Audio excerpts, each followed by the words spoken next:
Oke, Assalamualaikum warahmatullahi wabarakatuh. Waalaikumsalam warahmatullahi wabarakatuh. Bagaimana kabar ini? Sehat-sehat? Sehat, Pak. Masih puasa? Alhamdulillah. Ya, kita juga lagi di jam-jam yang agak kritis ini. Terima kasih ya adik-adik semua atas partisipasinya ya. Semangatnya untuk masih bisa menghadiri perkuliahan kita pada hari ini ya. Memang jadwal saya sudah didesain oleh bagian akademik di jam seperti ini ya begitu. Dan saya tidak bisa undurkan atau majukan karena kebetulan jadwal ada yang bersamaan pada hari ini ya. Materi kita sesuai jadwal hari ini adalah perilaku organisasi. Ada ya perguruan tinggi lain menyebutnya di dalam RPS-nya itu perilaku keorganisasian ya.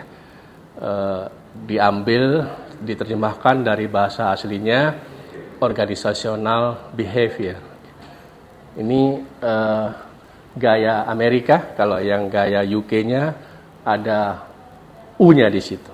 Behavior, ya. Intinya sama. Saya pakai pegangan sebagai referensi utama itu dari Robbins and Judge dari edisi terakhir yang tahun 2013, ya. Ini buku pegangan utama, nanti boleh copy dari buku saya ya, atau ada terjemahan bebas yang diterbitkan Salemba 4 ya. Tapi ya begitulah hasil terjemahannya, kadang ada yang tidak cocok ya dengan konteksnya. Saya lebih suka yang aslinya ya, bahasa Inggrisnya. Nanti ketua angkatan atau ketua kelas bisa pinjam buku ke saya untuk difotokopi dan dibagikan ya kepada semua kawannya. Ada yang bisa membantu saya ini membacakan ini? Ya, silakan. Ya, silakan. Baca aja. If you are not willing that, then no one will help you. If you are determined to think, no one can stop you. Artinya, ada yang bisa? Terjemahan bebas saja. Apa kira-kira? Ya, silakan.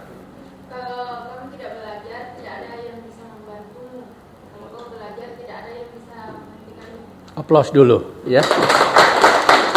Kalau kita tidak belajar, tidak ada yang bisa membantu kita ini. Siapapun juga, anyone, ya. Tapi kalau kita punya tekad, punya semangat untuk belajar, tidak ada juga orang mau menghentikan kita, ya, untuk maju ke depan maksudnya. Jadi intinya belajar, belajar, belajar. Itu intinya, ya. Nah, itu quotes hari ini ya dari saya. Oke, ini deskripsi singkat. Jadi OB, Organizational Behavior, itu mengenalkan ya, menginternalisasi kepada mahasiswa peserta mata kuliah ini 3 faktor. 3 faktor yang sangat berpengaruh dan dipengaruhi ya, itu individu, kelompok, dan sistem atau struktur organisasi. Jadi ketiga variabel ini mempengaruhi dan dipengaruhi. Ya, ini 3 indikator utamanya. Untuk apa? Mencapai efektivitas organisasi. Ya, seperti itu. Tujuan umumnya agar mahasiswa memiliki knowledge, ya, knowledge atau wawasan tentang konsep dasar dan framework tentang UBI, tentang perilaku organisasi. Ya. Kemudian itu sebagai salah satu tools management dalam rangka pengambilan keputusan dalam organisasi, baik organisasi publik, instansi atau lembaga pemerintah maupun organisasi privat, perusahaan, ya, atau corporate atau incorporated gitu ya, seperti itu. Nah, ini tujuan khususnya yang nanti akan kita pelajari karena saya sudah jabarkan ini dalam RPS, ya. 3 hal ini ya yang perlu nanti kita sama-sama ya belajar tentang itu ya. Jadi ada tugas-tugas nanti kepada mahasiswa terkait dengan 3 sasaran dari tujuan khusus pembelajaran ini. Ada yang bisa memberikan masukan kepada kelas ini Apa sih OB itu apa? Apa sih organisational behavior? Apa sih perilaku organisasi? Tentu kita semua sudah sering ya mendengar tentang perilaku organisasi. Organisasi kok ada perilakunya, seperti apa itu? Ya, ada yang bisa kasih masukan? Ya, kira-kira seperti ini ya. Ini dari pendapat Robbins and Judge 2012. Jadi OB itu suatu ilmu ya yang bersifat terapan, ya di samping seni, ya dia adalah ilmu yang bersifat terapan yang menyelidiki atau menginvestigasi impact, ya impact dari tiga komponen yang saya sampaikan tadi, tiga determinan, impact dari individu, kelompok, dan sistem organisasi, ya terhadap perilaku ketiga komponen itu dalam proses organisasi, ya gitu. Tujuannya apa? Untuk penerapan pengetahuan yang kita peroleh, yang kita pelajari tentang OB itu, apa yang kita dapat, kemudian kita aktualisasikan, kita terapkan dalam proses berorganisasi itu. Ya, kalau nanti adik-adik yang salah satu menjadi pimpinan di organisasi, baik di publik maupun privat, pengetahuan adik-adik tentang OB itu nanti bisa diterapkan. Ya, apakah dalam melihat dari interaksi antar individu, antar anggota organisasi, antar karyawannya, ataukah individu karyawan dengan kelompok yang ada di situ, atau antar kelompok dengan kelompok yang ada di perusahaan atau organisasi itu. Ya, jadi asik sekali sebenarnya kalau kita bisa memahami konsep dasar dari OB ini untuk bisa kita implementasikan dalam kerja-kerja organisasi. Ya, seperti itu. Tujuannya satu, bagaimana meningkatkan efektivitas organisasi. Efektivitas yang dimaksud di sini tentu saja terkait dengan capaian kinerja organisasi. Kemudian yang kedua, bagaimana pemanfaatan sumber daya untuk mencapai kinerja itu, ya. Jadi efisiensi dari penggunaan sumber daya itu untuk mencapai kinerja organisasi, ya. Efektivitas yang dimaksud terkait dengan konteks itu. Kemudian OB itu juga sangat dikaitkan dengan ini, ya, aktivitas kerja dan hasil kerja, seperti yang saya sudah sampaikan tadi. Jadi pencapaian efektivitas itu terkait dengan sumber daya dan capaian kinerja. Efisiensi penggunaan sumber daya untuk mencapai performansi dari organisasi, ya, seperti itu. Ya. Ada juga pendapat lain dari Lutyens, ya. Kalau dia memahami organisasi, perilaku organisasi itu sebagai suatu pemahaman, suatu prediksi, suatu pengelolaan SDM gitu ya, perilaku SDM di dalam suatu organisasi. Kalau Greenberg dan Barron dia melihat sebagai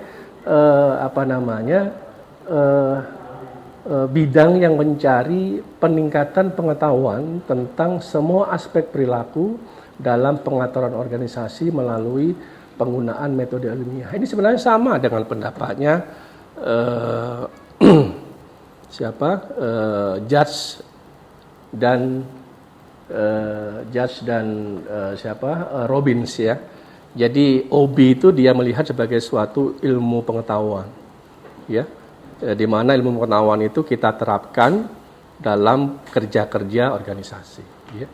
Kita pahami apa sih konsep dasar OB itu, kemudian bagaimana menerapkannya dalam kerja-kerja nyata di organisasi, ya, atau di perusahaan. Kalau saya sederhanakan ya dalam bentuk picture seperti ini, kira-kira seperti ini. Ini adalah tiga komponen, tiga determinan yang ada di dalam kajian perilaku organisasi. Ya, manusia atau orang sebagai individu, atau orang sebagai anggota kelompok, ya, kemudian struktur atau sistem organisasi. Ini 3 determinan ini yang sangat berpengaruh atau menjadi kajian utama dari perilaku organisasi. Ya, di samping itu adalah lingkungan. Ya, jadi bagaimana kita memanage lingkungan itu untuk mencapai efektivitas organisasi. Semua menuju ke sini. Ini hulunya. Jadi semua itu kita potret, kita lihat interaksi antar ketiga determinan ini melalui apa? Memotretnya melalui tindakan mereka. Apa sih tindakan saya terhadap adik ini? Ya, saya bikin janji untuk bagaimana kita meeting melaksanakan tugas pimpinan direktur. Saya berinteraksi dengan aksi. Nah, ini saya sudah melakukan suatu bagian dari perilaku organisasi. Apa hasilnya? Hasilnya itulah yang dilihat. Ya, apakah hasilnya ini baik untuk efektivitas organisasi atau justru sebaliknya? Kalau maunya OB harus meningkat efektivitasnya. Efektivitas itu dilihat dari kinerjanya dan efisiensi penggunaan sumber daya. Ya, cantolannya seperti itu. Kemudian perilaku. Bagaimana perilaku saya waktu mengajak beliau ini untuk kerjasama meningkatkan efektivitas organisasi? Ya, apakah saya mengajaknya sesuai dengan visi misi organisasi misalnya? Ya, kemudian saya mengajak juga stakeholder saya yang lain untuk kita membentuk satu kelompok, ya, untuk menuju ke sana. Jadi secara sosiologis dan antropologis di organisasi apapun, pendidikan, pemerintahan, swasta, selalu ada kelompok-kelompok. Ya, kelompok. Nah, tinggal dari perspektif OB, bagaimana kita memotret interaksi antar kelompok ini atau antar satu individu versus kelompok, baik dalam satu organisasi maupun antar organisasi interaksinya, ya. Tunggul dengan kelompok kelas ini atau kelompok kelas ini tunggul dengan mahasiswanya berinteraksi dengan kelas sebelah dengan mata kuliah yang lain, itu disebut organisasi yang lain juga. Bagaimana interaksinya, ya, seperti itu. Atau di baris depan ini satu kelompok, di baris 2 kelompok kedua berinteraksi keduanya. Bagaimana polanya dilihat dari 2 ini. Kira-kira seperti itu penerapan OB itu di kehidupan sehari-hari. Ada pertanyaan sampai di sini terkait dengan kita bicara tentang konsep dasar OB, konsep dasar perilaku organisasi hari ini, ya. Di pertemuan berikutnya kita akan bicara tentang aspek-aspek lain, ya. Tapi saya harap di pertemuan awal yang merupakan dasar fondasi kita memahami OB, itu adik-adik beserta kuliah hari ini bisa memahami dulu ini. Ya, untuk lebih memahami lagi nanti ada tugas untuk itu. Ada pertanyaan? Tidak ada, ya. Mungkin pengaruh puasa, ya. Puasa Ramadan, ya, insya Allah. Kita baik semua hari ini, ya. Oke. Ini ada environment, ya. Ini ada 3 faktor yang determinan, kemudian ada plus environment. Environment itu apa saja? Ya, environment di sini dari tetap mengacu ke sini, ya, ini, ya, itu dari aspek efektivitas kinerja dari individunya, kemudian kinerja dari kelompok dan kinerja dari determinan organisasi. Apa saja variabelnya? Ini ada attitude, ada personality, ada perception, sampai ada skill untuk efektivitas kinerja individu. Bagaimana melihat efektivitas kinerja organisasi? Variabel-variabelnya mulai dari adanya kepaduan, konflik, sampai kepada politics. Begitu juga melihat efektivitas kinerja organisasi secara utuh. Ya, maka variabelnya adalah struktur organisasi, budaya organisasi, iklim organisasi sampai ke dengan pengelolaan SDM. Jadi kalau nanti adik-adik bikin skripsi atau tesis yang terkait dengan ini, variabelnya saja kita cermati, kira-kira mana yang kita ambil. Apakah konteksnya organisasi ataukah konteksnya individu yang akan kita potret dalam penelitian karya ilmiah akhir. Ya, seperti itu. Ini kalau memang melihatnya dari perspektif OB, ya, perilaku organisasi. Oke. Baik ya, adik-adik semua. Jadi apa yang sudah kita pelajari bersama-sama tadi, kalau diringkas ya secara sederhana, kira-kira seperti ini ya. Hal-hal yang bersifat mutlak ya di OB itu, yang bersifat mutlak ya. Jadi OB itu dia bersifat konsisten dan berlaku dalam berbagai situasi. Jadi OB itu bersifat universal dan konsisten. Dimanapun kita pelajari dan kita belajar tentang OB, apakah di Afrika Selatan sampai dengan Amerika Utara, sama karena bersifat universal. Ya, kemudian sifat dasar dari manusia itu kompleks ya. Saya hari ini senang ya, tapi dalam pulang perjalanan bisa jadi mood saya berubah ya gitu. Ya bisa jadi. Karena itu kalau kita mempelajari perilaku manusia tidak bisa dalam satu laboratorium, dalam satu gedung begitu. Karena laboratorium manusia itu sesungguhnya adalah di masyarakat, ya, di luar gitu. Karena apa? Dinamikanya sangat tinggi kalau itu manusia. Terutama kalau kita ingin potret perilakunya, ya, seperti itu. Karena manusia itu tidak sama dalam perilakunya, maka kemampuan ilmu OB untuk membuat generasi yang sederhana, akurat, dan menyeluruh itu terbatas sekali. Karena dinamikanya yang tinggi itu. Jadi bagaimana kemampuan ilmuwannya, kemampuan penelitinya untuk bisa melihat potret perilaku itu dengan sejelas mungkin, itu di situ diuji, ya. Apa metodologi yang dibuat, kemudian bagaimana informannya dan seterusnya, ya, seperti itu. Jadi kira-kira begitu.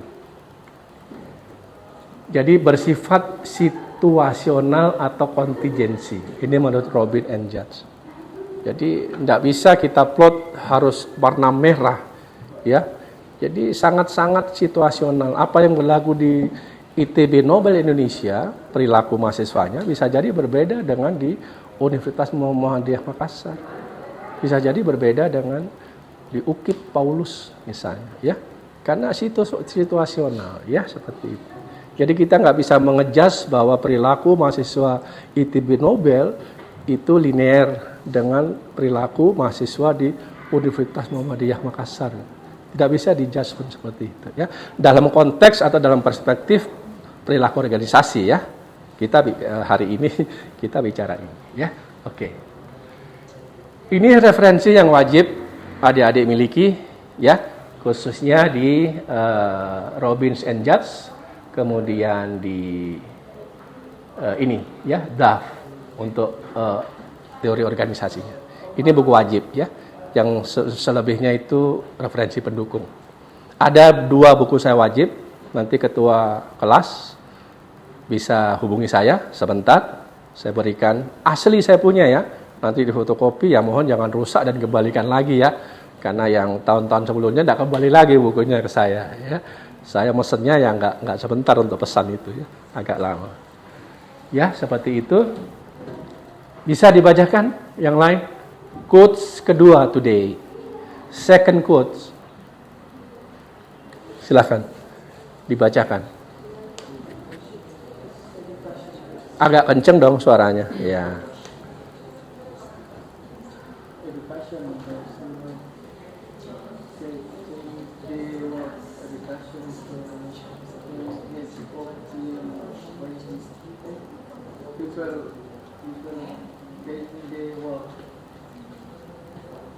Iya, oke. Aplaus dulu untuk kawan kita. Ada yang bisa menjelaskan? Iya, sip, mantap. Silakan. Belajar dapat belajar merubah seseorang, seseorang merubah dunia. Education does not. Education does not change the world. Pendidikan itu nggak bisa mengubah dunia. Orang yang bisa mengubah dunia melalui apa? Ingat quotes pertama? Melalui belajar, ya. Dengan belajar kita bisa mengubah dunia. Ya, seperti itu. Ya, oke. Itulah materi kita pada pertemuan hari ini. Insya Allah di pertemuan berikutnya kita akan bahas sesi yang lain ya. Terima kasih banyak adik-adik atas partisipasi, kesediaannya bicara di hari ini. Kalau ada yang kurang berkenan, saya mohon maaf. Terima kasih ya. Wassalamualaikum warahmatullahi wabarakatuh. Semangat.